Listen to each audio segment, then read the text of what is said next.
Noong simula, inilagay ng Diyos sina Adan at Eva sa hardin ng Eden at binalaan silang huwag kumain mula sa puno ng kaalaman ng mabuti at masama. Sinasabing tiyak na mamamatay sila kung gagawin nila iyon.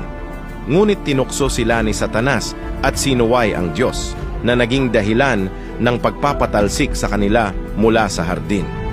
Doon pumasok ang kasalanan sa mundo. Ayaw ng Diyos na makitang mapahamak ang sangkatauhan dahil sa kasalanan.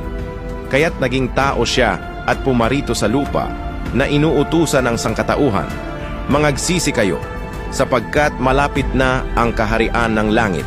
Mateo 4:17. At malibang kayo'y mangagsisi, ay mga mamatay kayong lahat sa gayon ding paraan. Lucas 13:3.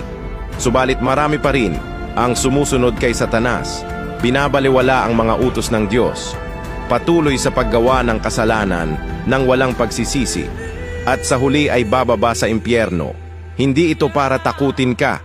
Malapit na ang katapusan ng mundo at patungo ang sangkatauhan sa kapahamakan. Tanging ang tunay na pagsisisi lamang ang makapagdadala ng kaligtasan at pagpasok sa kaharian. Kung handa kang makinig sa mga salita ng Diyos at magsisi, Amen.